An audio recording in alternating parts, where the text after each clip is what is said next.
So let's talk a little bit about conspiracy theories today, shall we? Now, conspiracy theories come in three varieties.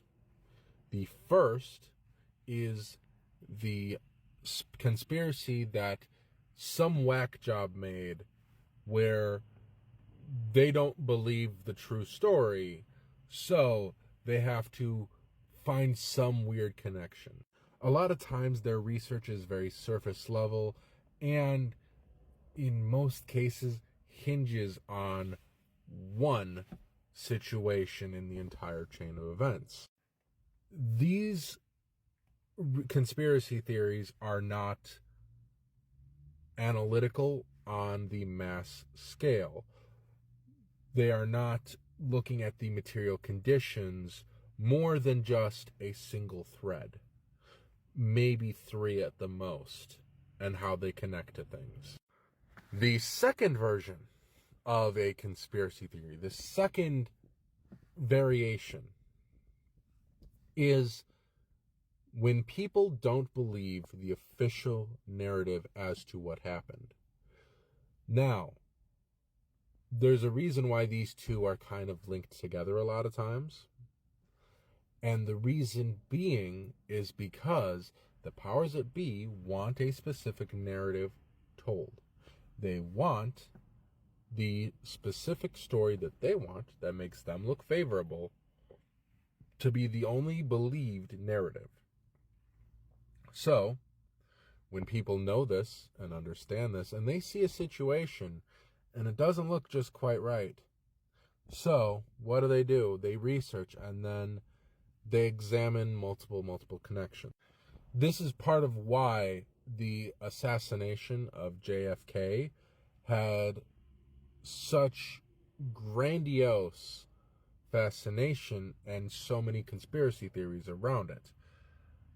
Part of it is because of that first variety of conspiracy theories, but others, if you're looking at my belief, which I will get into in the second half of this video, are more based on examining the material conditions and multiple variables of the situation.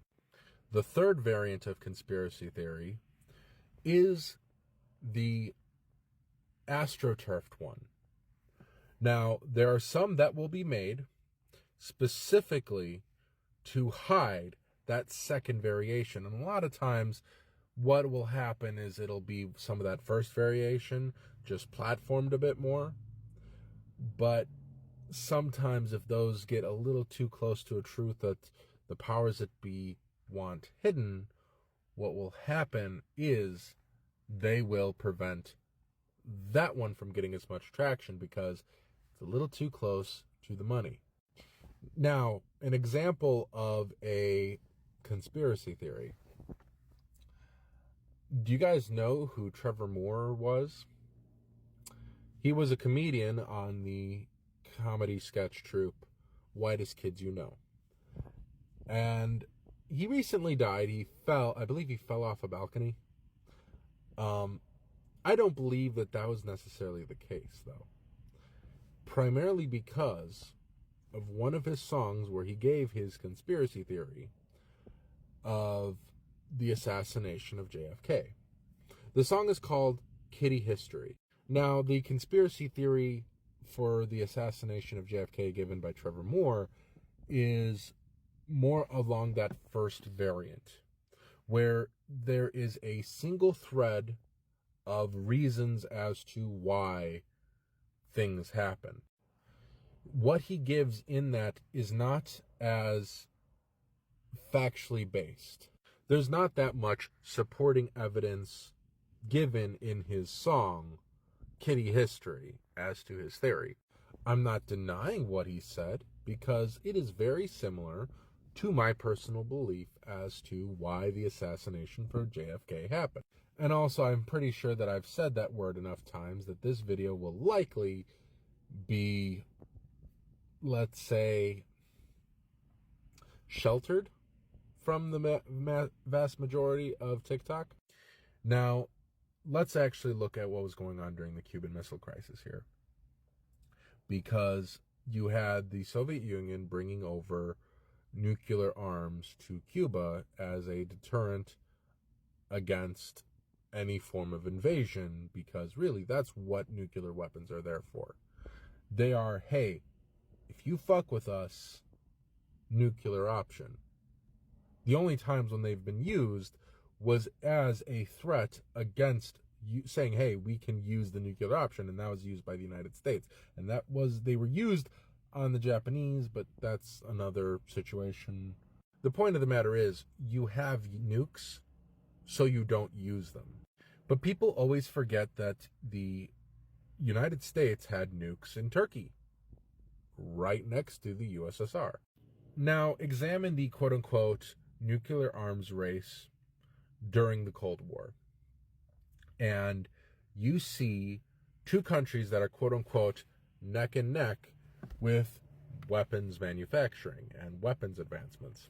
However, more evidence shows that it was more of a arms chase, because the Soviet Union didn't actually want to do weapons manufacturing. In fact, they had offered many, many times, hey, you make a promise not to fire first, well, we'll make a promise not to fire first. Hey, you make a promise to lower how many are in your stockpile, we'll make a promise. You know, they're making all of these offers, but the United States refused to take yes as an answer. You see, this narrative is something that won't be told a lot of times when talking about the Cuban Missile Crisis and the Cold War, because this goes against the narrative that the United States government wanted civilians to know regarding how communism and the USSR should be viewed according to their propaganda thing. They want them to be viewed as these warmongers. Because the Cuban Missile Crisis ended the way it did, it pissed off Lyndon B. Johnson. Lyndon B. Johnson's wife happened to be a major beneficiary of a few certain boom factories. Thus, he got a kickback. And, you know, what is all of the weapons manufacturing and all of this perpetual let's prepare for war, if not a continuing transfer of funds from the public sector, i.e., what your taxes go into to an extent if you actually believe in money, to the private sector. I said it in a recent video that kind of got shadow banned a bit, but empire is expensive for the people who live in it, but the companies and the rich people love it because they'll love getting that $3 million, $3 billion, $3 trillion,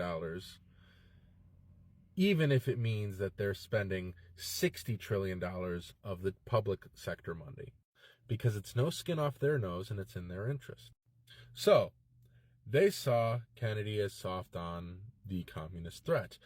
And because of that, he was deemed as a threat not to capitalism and the capitalist system, but to the war machine. And what happened after Kennedy was assassinated? What happened under the Johnson administration, huh?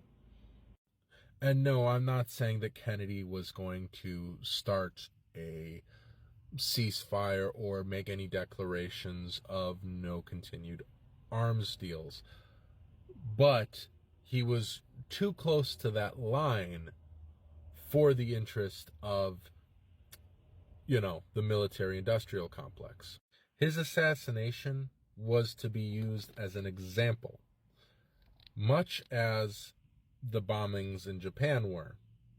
Because if you threaten the interests of the actual rulers of the United States, there's no way you can get too big to get protection against them. It's why they like referring to the President of the United States as the most powerful person on the planet. Because even the most powerful person on the planet isn't safe from the actual rulers of this country. Educate, agitate, and organize.